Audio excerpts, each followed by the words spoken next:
Welcome to எம்முஸ் kitchen. இன்றைக்கி நம்ம என்ன பார்க்க போகிறோம்னா ஒரு சூப்பர் அண்ட் ஹெல்த்தியான சூப் ரெசிபி தான் பார்க்க போகிறோம். என்ன சூப்புன்னு பார்க்குறீங்களா? முடவாட்டுக்கால் சூப்பு. ஸோ வாங்க ஃபஸ்ட் அதுக்கு தேவையான பொருட்கள் என்னென்னு பார்க்கலாம். ஸோ நான் அதுக்காக ஒரு முடவாட்டுக்கால் தோல் சீவி கட் பண்ணி எடுத்து வச்சுருக்கேன். இந்த கிழங்கு பார்த்திங்கன்னா மேலே பார்த்திங்கன்னா நல்லா கருப்பாக ஒரு மாதிரி சேனக்கிழங்கு மாதிரி நல்லா முடியாட்ட ஒரு மாதிரி இருக்கும். அதெல்லாம் நல்லா நீங்கள் க்ளீன் பண்ணிவிட்டு பீல் பண்ணிவிட்டு கட் பண்ணி எடுத்துக்கணும். கட் பண்ணி கொஞ்சம் நேரம் வச்சிங்கன்னா உள்ளே பார்த்திங்கன்னா எல்லோயிஷாக தான் இருக்கும். இந்த மாதிரி எல்லோயிஷாக தான் இருக்கும். பட் கொஞ்சம் நேரம் ஆயிடுச்சுன்னா உங்களுக்கு பார்த்திங்கன்னா கருப்பாயிடும். நான் காலையிலே கட் பண்ணி வச்சனால இப்போ நான் பண்ணுறதுக்குள்ளே கருப்பாயிடுச்சு. ஸோ ஒன்றும் பிரச்சனை இல்லை. கட் பண்ண ஒன்றே செஞ்சுருங்க, இல்லைன்னா செய்கிறதுக்கு முன்னாடி கட் பண்ணிக்கோங்க. இந்த மாதிரி குட்டி குட்டி பீஸாக தோலெல்லாம் உரித்து நல்லா க்யூப்ஸாக தான் இந்த மாதிரி உள்ளே இருக்க எல்லோயிஷ் கலரில் தான் இருக்கும். இந்த மாதிரி கட் பண்ணி வச்சுக்கோங்க. நெக்ஸ்ட் பார்த்திங்கன்னா ஒரு சின்ன வெங்காயம், ஒரு 10லேருந்து 15 சின்ன வெங்காயம், அப்புறம் ஒரு சின்ன பீஸ் இஞ்சி, அப்புறம் ஒரு 4 பல் பூண்டு, ஒரு பெரிய தக்காளி, ஒரு கிலோ கருவேப்பிலை, அப்புறம் கொஞ்சம் கொத்தமல்லி தழை, அப்புறம் மசாலாவுக்கு பார்த்திங்கன்னா 1 டீஸ்பூன் சீரகம், 1 டீஸ்பூன் மிளகு, 1/2 டீஸ்பூன் சோம்பு. இவ்வளோ தான் இதுக்கு தேவையான பொருட்கள். இப்போ வாங்க எப்படி செய்யலாங்கிறது பார்க்கலாம். முடவாட்டுக்கால் சூப் பார்த்திங்கன்னா நான் வெஜிடேரியன் பீப்புளுக்கு ஆட்டுக்கால் சூப் எப்படியோ அது மாதிரி வெஜிடேரியன் பீப்புளுக்கு இந்த முடவாட்டுக்கால் சூப்பு டேஸ்ட்டுமே அதே மாதிரி தான் இருக்கும். செம சூப்பராக இருக்கும். ஸோ ஃபஸ்ட்டு இதை எப்படி செய்யலாங்கிறது பார்க்கலாம். ஸோ ஃபஸ்ட் நம்ம இந்த எடுத்து வச்சுருக்கிறது எல்லாத்தையுமே நம்ம மிக்சியில் போட்டு அரைச்சிடணும். ஸோ இந்த சீரகம், மிளகு, சோம்பு, இஞ்சி, பூண்டு, சின்ன வெங்காயம், தக்காளி அண்ட் கருவேப்பிலை, கொத்தமல்லி எல்லாத்தையும் ஃபஸ்ட்டு போட்டுடலாம்.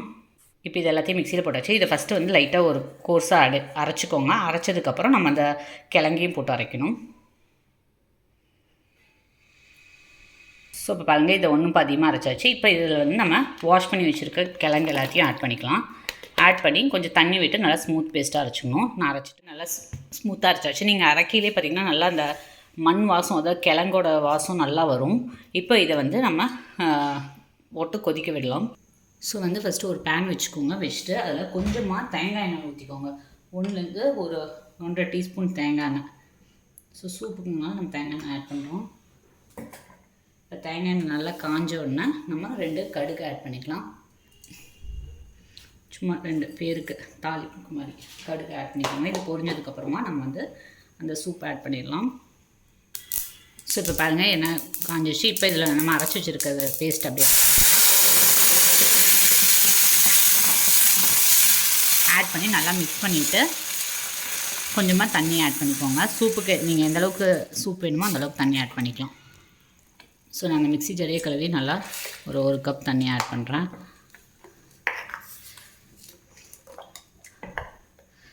ஆட் பண்ணி நல்லா மிக்ஸ் பண்ணிவிட்டு இப்போ இந்த சூப்புக்கு தேவையான அளவு கல்லுப்பு ஆட் பண்ணிக்கோங்க. ஸோ கல்லுப்பு ஆட் பண்ணிட்டு இப்போ இது ஒரு 15 மினிட்ஸ் நல்லா கொதிக்கணும். இந்த கொதித்து நல்லா இந்த பச்சை வாசனை எல்லாம் போகணும். போனதுக்கப்புறமா நம்ம இதை வடித்து எடுத்துக்கலாம். ஸோ இது நல்லா கொதிக்கட்டும். நான் இது கொதித்து ரெடி ஆனதுக்கப்புறம் காட்டுறேன் உங்களுக்கு. ஸோ பாருங்கள், சைட்லலாம் அப்படின்னு உர கட்டி கொதிக்க ஆரம்பிக்குது. இது நல்லா ஒரு 15 to 20 மினிட்ஸ் நல்லா கொதிச்சா தான் இதோட பச்சை வாசனை எல்லாம் போகும். கொதிக்கிட்டு நான் உங்களுக்கு காட்டுறேன். ஒரு 15 மினிட்ஸ் மேலே நல்லா பாயில் ஆகிடுச்சு. அந்த பச்சை வாசனமும் போயிடுச்சு. இப்போ இது ஆஃப் பண்ணிவிட்டு இதை அப்படியே ஸ்ட்ரெயின் பண்ணிடலாம். அப்போ அந்த சக்கை இதெல்லாம் இல்லாமல் இருக்கும். ஸோ நான் இதை உங்களுக்கு ஸ்ட்ரெயின் பண்ணிவிட்டு காட்டுறேன். ஸோ பாருங்கள், இதை நல்லா ஸ்ட்ரெயின் பண்ணியாச்சு. ஸ்ட்ரெயின் பண்ணாமல் குடித்தோம்னா அந்த சக்கையாக இருக்கும், நம்ம வாய்க்கே வரும். அதனால நல்லா கம்ப்ளீட்டாக ஸ்ட்ரெயின் பண்ணிடுங்க. இது அப்படியே கொஞ்ச நேரம் வடிட்டும். வடிஞ்சதுக்கப்புறமா நம்ம சர்வ் பண்ணலாம். ஸோ பாருங்கள், நம்ம சூப்பரான முடவாட்டுக்கால் சூப் ரெடி ஆகிடுச்சு. நீங்கள் இதை அப்படியே பவுலில் ஊற்றி சர்வ் பண்ணிடலாம். இது மூட்டு வலி இருக்கவங்க, கால் வலி இருக்கவங்க, வயசானவங்க, நம்ம எங்கே இருக்கவங்களும் குடிக்கலாம். ரொம்ப ஹெல்த்தியான டிஷ்ஷு. ஸோ நீங்களும் இந்த டிஷ்ஷை வீட்டில் ட்ரை பண்ணி பாருங்கள். உங்களுக்கு இந்த வீடியோ பிடிச்சிருந்துச்சுன்னா மறக்காமல் லைக் பண்ணுங்கள், ஷேர் பண்ணுங்கள், சப்ஸ்கிரைப் பண்ணுங்கள். பக்கத்தில் இருக்க பெல் ஐக்கோனை ப்ரெஸ் பண்ணுங்கள். ஸோ நான் இந்த வீடியோஸ் போட்டாலும் உங்களுக்கு அப்டேட் வரும். தேங்க்யூ, பாய்.